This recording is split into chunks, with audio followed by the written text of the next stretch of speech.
Sexto conto. Beijo na face. Salinda tombou suavemente o rosto e com as mãos em concha colheu pela milésima vez a sensação impregnada do beijo em sua face. Depois, com um gesto lento e cuidadoso, abriu as palmas das mãos contemplando-as. Sim, lá estava o vestígio do carinho. Algo tão tênue como os restos de uma asa amarela de uma borboleta menina que foi atropelada nos primeiros instantes de seu inaugural voo. Rememorou ainda o corpo que um dia antes estivera em ofertório ao seu lado. Tudo parecia um sonho. Os toques aconteceram carregados de sutileza. Carinhos inicialmente experimentados apenas com as pontas dos dedos desejos. Ela estava aprendendo um novo amor. Um amor que vivia e se fortalecia na espera do amanhã, que se fazia inesperadamente nas frinchas de um momento qualquer, que se revelava por um simples piscar de olhos, por um sorriso ensaiado na metade das bordas de um lábio, por um repetir constante do eu te amo. Declaração feita muitas vezes em voz silenciosa, audível somente para dentro, fazendo com que o eco dessa fala se expandisse no interior mesmo do próprio declarante. No princípio, a aprendizagem lhe custara muito. Acostumada ao amor em que tudo ou quase tudo pode ser gritado, exibido aos quatro ventos, Salinda perdeu o chão. Habituada ao amor que pede e permite testemunhas, inclusive nas horas do desamor, viver silente tamanha emoção era como deglutir a própria boca, repleta de fala, desejosa de contar as glórias amorosas. E por que não gritar, não pichar pelos muros, não expor em outdoor a grandeza do sentimento? Não era a ostentação que aquele amor pedia. O amor pedia o direito de amar somente. Salinda tentou guardar em si as lembranças e retomar a rotina. Era preciso viver a calma e o desespero como se nada estivesse acontecendo. Havia quase um ano que a felicidade lhe era servida em conta-gotas. Pequenas gotículas que guardavam a força e a parecência de reservatórios infindos, de represas de felicidade inteira. Mesmo estando entupida de alegria, com uma canção a borbulhar no peito, Salinda precisava embrutecer o corpo, os olhos, a voz. Estava sendo observada em todos os seus movimentos. A vigilância sobre os seus passos pretendia, se possível, abarcar até seus pensamentos. Ela, que até então fora sempre distraída, teve de aprender a prestar atenção a tudo e em todos. A mulher ou o homem que estivesse assentado ao seu lado no ônibus poderia ser o detetive particular que o seu marido tinha contratado para segui-la. Ao se lembrar do marido, Salinda foi até o quarto desfazer a mala que estava ali abandonada desde a manhã. Tinha ido até Chã de Alegria deixar as crianças de férias com a tia.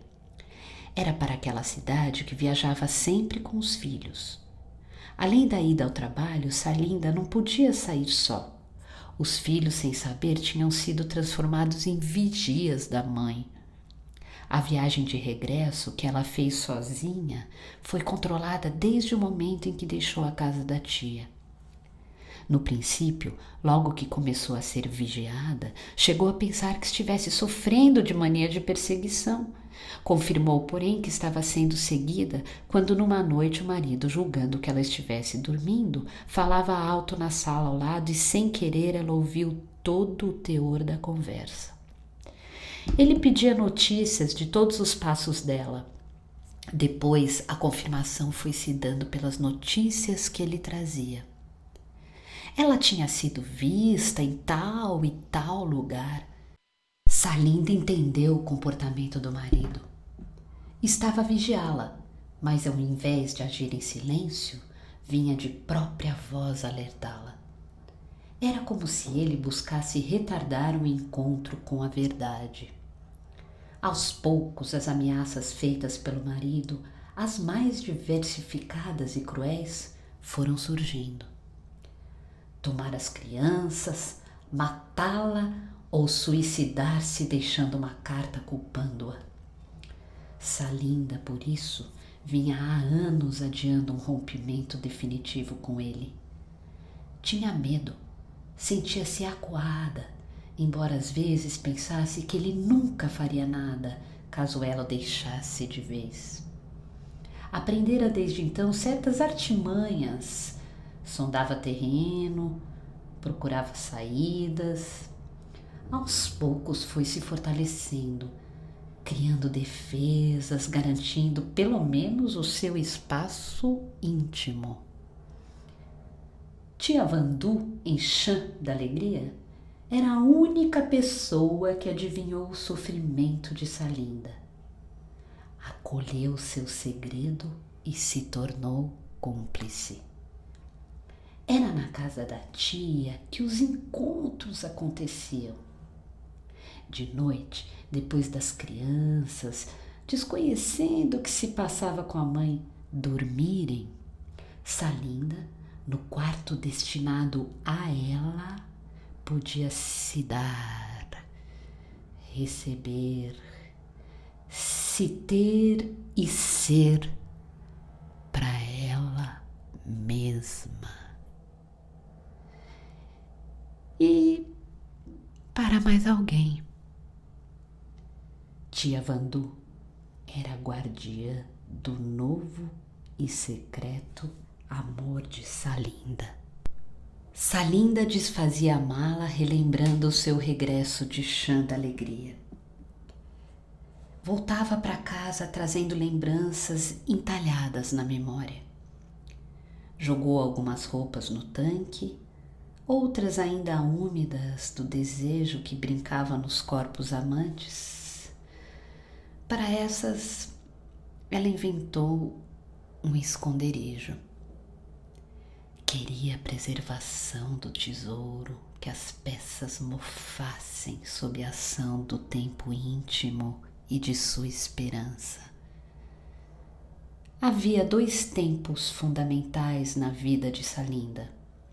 Um tempo em que o marido estava envolvido e cada vez mais se diluía, e o tempo em que o novo amor se solidificava. Daí uns minutos, o homem chegaria. Poderia vir calmo, amigo, como nos bons tempos de namoro, e ainda durante alguns anos de casada. Sim, tinha sido dele o lugar do cálido amor de adolescente. Foi ele a primeira pessoa que a tornou apta e ávida para todos os demais amores que ela veio a ter. Podia chegar também amargo, agressivo, infeliz, querendo arranhar a face da felicidade dela. Vinha então com as perguntas de sempre. O que ela fizera durante os anos em que ainda solteiros terminaram o namoro e se separaram? Quem era o homem, pai da primeira filha dela? Porque depois de tanto tempo afastada, ela aceitou voltar e se casar com ele?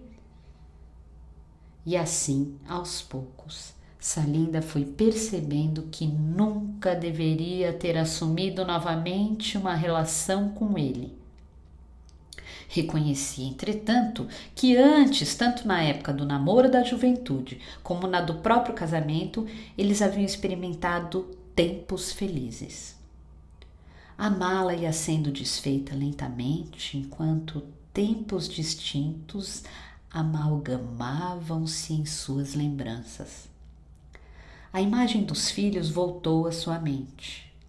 Estavam de férias e a melhor companhia para eles no momento era, sem dúvida, a tia Vandu. Um misto de tia-avó, mãe e amiga. A casa sem as crianças tinha o silêncio que brincava matreiramente nos cômodos. A ausência de qualquer som transportou-a novamente para, aos poucos, dias vividos em chã de alegria. No dia anterior tinha levantado cedo, guardando no rosto e no corpo as marcas do encontro vivido na noite. Feliz cantou, soltou a voz pelas terras de chã de alegria. As crianças acordaram ao som da ave-mãe que não estava presa na gaiola. A mais velha, menina se maturando mulher, olhou Salinda nos olhos e sorriu. Ela recolheu o sorriso da filha e percebeu na atitude da menina uma possível cumplicidade que esperançosamente guardou e aguardou poder realizar um dia. Distraída em desarrumar a mala e em reviver várias lembranças, Salinda não percebeu o avançar das horas. Quando deu por si, já era noite. Estranhou o silêncio e a ausência do marido. Ele não tinha ido buscá-la na rodoviária, mas assim que ela chegou, recebeu um telefonema dele dizendo que estava na casa da mãe.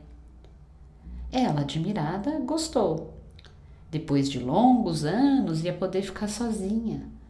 Havia uns 5 anos desde que ele desconfiou dela com um colega de trabalho. O inferno na relação dos dois havia se instaurado. Das perguntas maldosas, feitas de maneira agressiva, surgiu uma vigilância severa e constante que se transformou em uma quase prisão domiciliar. Ela respondeu com um jogo aparentemente passivo. Fingiu ignorar. Era apenas uma estratégia de sobrevivência. Ensaiava maneiras de se defender, aguardando as crianças crescerem um pouco mais. Quando foi iniciado o cárcere doméstico, a menina, que ela havia assumido como filha desde os 11 meses, tinha 13 anos. Mas por que o marido estava demorando tanto? Ela começava a se atormentar. O que estava por trás daquela ausência tão silenciosa? O que tinha acontecido? O que estava para acontecer? E a sua vida secreta? Será que o segredo havia sido descoberto de alguma forma? Salinda tinha viajado com as crianças. Sair com os filhos não levantava suspeição alguma. E quando qualquer desconfiança acontecia, o marido aplicava suas táticas interrogativas.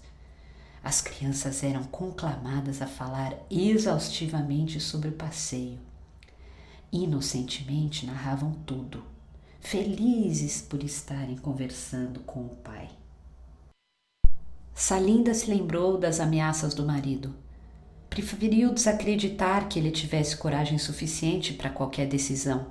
Entretanto, não se tranquilizou. Alguma coisa estava acontecendo. Levantou aflita, procurando cigarros. Buscou uma caixa de fósforo que deixou cair no chão.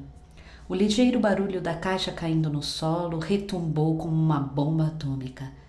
E chã feliz se desenhou em sua mente.